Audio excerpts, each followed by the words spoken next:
To my educational channel విద్యా ఉద్యోగ సమాచారానికి స్వాగతం.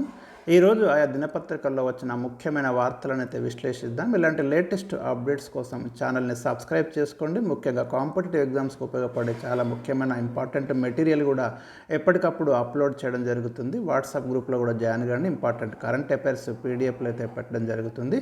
ఇవాళ మనం గమనిస్తే ప్రధానంగా టీచర్ల నియామకాల్లో వర్గీకరణ లేనట్టే, న్యాయ సాంకేతిక సమస్యలు తప్పవు. అంటే ఎస్సీ వర్గీకరణకు సంబంధించి ఈ డిఎస్సికి అయితే ఇంప్లిమెంట్ చేసే అవకాశం లేదు అనే వార్త మనకు ఒకటి చూడొచ్చు.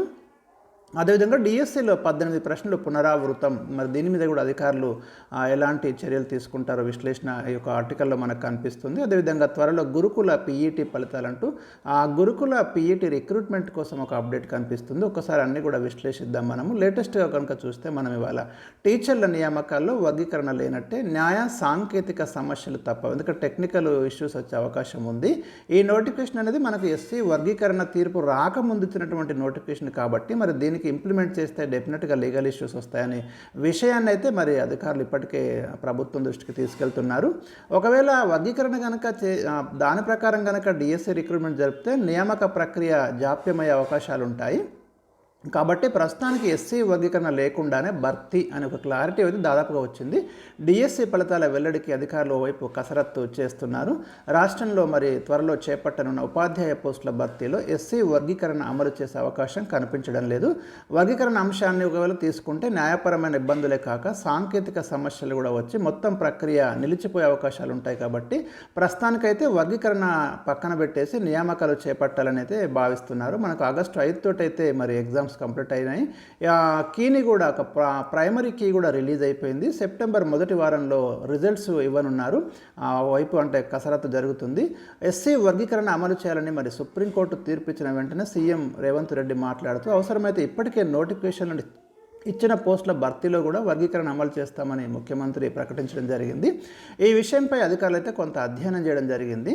టీచర్ పోస్టుల భర్తీకి జారీ చేసిన నోటిఫికేషన్లో రిజర్వేషన్ల అమలుపై స్పష్టత ఇచ్చారు. దానికి విరుద్ధంగా ఇప్పుడు రిజర్వేషన్లు అమలు చేస్తే సాంకేతిక సమస్యలు ఉత్పన్నమయ్యే అవకాశం ఉందని, ముఖ్యంగా న్యాయపరమైన చిక్కులు ఎదురవుతాయని భావిస్తున్నారు. అదే జరిగితే ఈ పోస్టుల భర్తీ తీవ్రంగా ఆలస్యమయ్యే ప్రమాదం ఉంటుంది. ఇలాంటి సమస్యలు రాకుండా ఉండాలంటే నోటిఫికేషన్లో పేర్కొన్న విధంగానే రిజర్వేషన్లు అమలు చేయాలని నిర్ణయించినట్లు తెలిసింది. మరోవైపు ఇప్పటికే ప్రకటన ఇచ్చిన పోస్టుల విషయంలో ఎస్సీ వర్గీకరణ అమలు సాధ్యం కాదని న్యాయశాఖ అధికారులకు కూడా స్పష్టత ఇచ్చినట్లు సమాచారం.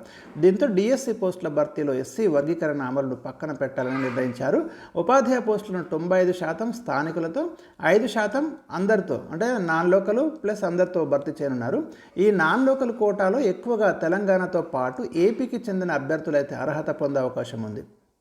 అయితే జిల్లాలు సబ్జెక్టుల వారీగా ఉన్న పోస్టుల సంఖ్యను పరిశీలిస్తే ఈ నాన్ లోకల్ కోటాలో ఎక్కువ పోస్టులను భర్తీ చేయాల్సి ఉంటుందని అంచనా వేస్తున్నారు. ఇక డిఎస్సి పరీక్షలను రాష్ట్ర యూనిట్గా నిర్వహించారు. పోస్టుల భర్తీని మాత్రం జిల్లా యూనిట్గా చేపట్టనున్నారు. దీంతో మెరిట్ జాబితాలను జిల్లాల వారీగా రూపొందించనున్నారు. అనంతరం జిల్లా కలెక్టర్ చైర్మన్గా ఉండే ఎంపిక కమిటీ ఆధ్వర్యంలో టీచర్ పోస్టుల భర్తీని అయితే మరి చేపట్టబోతున్నారు.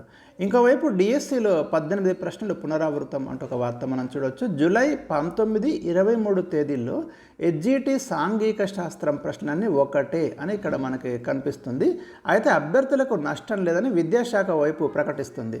మరి రాష్ట్రంలో ఇప్పుడు టీచర్ ఖాళీల భర్తీకి నిర్వహించిన డిఎస్సి ఆన్లైన్ పరీక్షల్లో ఒక విడతలో వచ్చిన 18 సాంఘిక శాస్త్రం ప్రశ్నలు మరో రోజు పునరావృతమయ్యాయి. ఈ మేరకు సెకండరీ గ్రేడ్ టీచరు తెలుగు మాధ్యమం తెలుగు మీడియం కోసం జరిగిన పరీక్షల్లో 2 రోజులు అక్షరం మారకుండా ఒకే ప్రశ్నలు రావడం చర్చనీయాంశంగా మారింది. పాఠశాల విద్యాశాఖ ఇటీవల ప్రాథమిక కీ విడుదల చేసిన నేపథ్యంలో మరి ఈ విషయం తెలిసింది. దీనిపై అయితే అభ్యర్థులు కొంత టెన్షన్ పడుతున్నారు. జూలై 18 నుంచి ఆగస్టు 5 వరకు ఆన్లైన్ పరీక్షలు నిర్వహించారు. ఈ నెల 10న ప్రాథమిక కీ విడుదల చేసిండ్రు. వాటిపై 20 తేదీ వరకు అయితే ఆబ్జెక్షన్స్ పెట్టమని చెప్తున్నారు. రోజు ఉదయం మధ్యాహ్నం 2 విడతల్లో పరీక్షలు జరిగినాయి. మొత్తం 160 ప్రశ్నలు, ఒక్కొక్క దానికి 6 మార్కు ఇచ్చిండ్రు. సాంఘిక శాస్త్రం నుంచి 18 ప్రశ్నలు ఇచ్చిండ్రు. జూలై 19 తేదీ ఉదయము, 23వ తేదీ మధ్యాహ్నం పరీక్షలో వచ్చిన సాంఘిక శాస్త్రం ప్రశ్నలు 113 నుంచి 130 వరకు రిపీట్ అయినాయి. ఒక అక్షరం ఒక ప్రశ్న తేడా లేకుండా మొత్తం క్వశ్చన్స్ అట్లనే వచ్చినాయి. జూలై 19 తేదీ ఉదయం నల్గొండ, పెద్దపల్లి, రంగారెడ్డి, వికారాబాద్, వరంగల్, ములుగు జిల్లాల అభ్యర్థులకు, 23వ తేదీ మధ్యాహ్నం కొత్తగూడెం, హన్మకొండ, గద్వాల, కరీంనగర్, నాగర్ కర్నూలు, మెదక్ జిల్లాల వారికి పరీక్షలు జరిగాయి. మరికొన్ని రకాల తప్పులు కూడా మరి కనిపిస్తున్నాయి. దీంతో విద్యార్థులు కొంత అయోమయానికి గురయ్యారు. జూలై 30వ తేదీ ఉదయం పరీక్షల్లో school assistant social Telugu medium పరీక్షలో క్రింది వాటిలో ఏది సరైనది అని ఆంగ్లంలో ప్రశ్న అడిగితే తెలుగు అనువాదంలో మాత్రం ఏది సరైనది కాదు అని అడిగారు. 6 ప్రశ్నలు అదే విధంగా ఉన్నాయి. ఆదిలాబాద్, జనగామ, కామారెడ్డి, కరీంనగర్, నిజామాబాద్, సిరిసిల్ల, కొత్తగూడెం, మహబూబాద్, మంచిర్యాల జిల్లాల వారికి ఆ రోజు పరీక్ష జరిగింది. ఇక అధికారుల వివరణ చూస్తే 18 ప్రశ్నలు పునరావృతమైన విషయం కూడా మా దృష్టికి వచ్చింది. అయితే ఒక జిల్లాలో రాసిన వారు మరో జిల్లాలో పరీక్ష రాయరు. దానికి తోడు ఆన్లైన్ పరీక్షలు అయినందున ప్రశ్నాపత్రంలో ఏ ప్రశ్నలు వచ్చాయో ఇతరులకు తెలిసే అవకాశం లేదు కాబట్టి లీకేజ్ అయినట్టు కాదు అని అధికారులు తెలియజేస్తున్నారు. అందువల్ల అభ్యర్థులకు ఎటువంటి నష్టం లేదు, ఎవరు ఆందోళన చెందాల్సిన అవసరం లేదు. అయితే ప్రశ్నల పునరావృతం ఎలా జరిగిందో విచారణ జరుపుతామని మరి పాఠశాల విద్యాశాఖ సంచాలకులు అయితే తెలియజేశారు. సో ఇది మనకు డిఎస్సికి సంబంధించి ఒక 18 క్వశ్చన్స్ పునరావృతం కావడం, అదేవిధంగా డిఎస్సి రిజల్ట్స్ అప్డేట్ అయితే మనకి ఇక్కడ చూస్తున్నాము. ఇక త్వరలో గురుకుల పీఈటీ ఫలితాలు తెలంగాణ పబ్లిక్ సర్వీస్ కమిషన్ పరిధిలోని కొన్ని ఉద్యోగ నోటిఫికేషన్లకు సంబంధించిన నియామక ప్రక్రియ ఫైనల్ పేజీలో ఉంది. దీర్ఘకాలంగా మరి లీగల్ ఇష్యూస్తో ఉన్న నోటిఫికేషన్ల ఫలితాలు త్వరలో రిలీజ్ చేయబోతున్నారు. ముఖ్యంగా గురుకులాలలో 616 పీఈటీ పోస్టుల ఫలితాలను కమిషన్ ప్రకటించనుంది. 2017లో వెల్లడైన ఈ నోటిఫికేషన్కు రాత పరీక్షలు పూర్తయినప్పటికీ కూడా విద్యార్థులు వివిధ టెక్నికల్ ఇష్యూస్తో మరికొన్ని లీగల్ ప్రాబ్లమ్స్ వచ్చినాయి. వాటన్నిటిని పరిష్కరించి 1:2 నిష్పత్తిలో మెరిట్ జాబితా వెలువరించింది. ధృవీకరణ పత్రాల పరిశీలనకు ముందు అభ్యర్థుల నుంచి సొసైటీల వారీగా ప్రాధాన్య క్రమంలో ఆప్షన్లు తీసుకుంది. వాటి ప్రకారం తుది నియామకాలు అయితే చేయనుంది. గిరిజన గురుకుల సొసైటీలో 83, ఎస్సీ గురుకులాలలో 182, బీసీ గురుకులాలలో 135, మైనారిటీ గురుకులలో 194, సాధారణ గురుకులలో 22 పోస్టులున్నాయి. గురుకుల సొసైటీ నియామకాల్లో జరిగిన పొరపాట్లు టీజీపీఎస్సీ నోటిఫికేషన్లు తలెత్తకుండా అధికారులు అయితే జాగ్రత్త పడుతున్నారు. తొలుత ప్రభుత్వ విభాగాల్లోని 1540 ఏఈఈ పోస్టుల నియామకం పూర్తి చేసింది. తర్వాత 247 polytechnic lecturers general rank list ఇచ్చిండ్రు. అక్టోబర్లో ఈ పోస్టులకైతే అభ్యర్థుల ధృవీకరణ పత్రాల పరిశీలన చేయనుంది.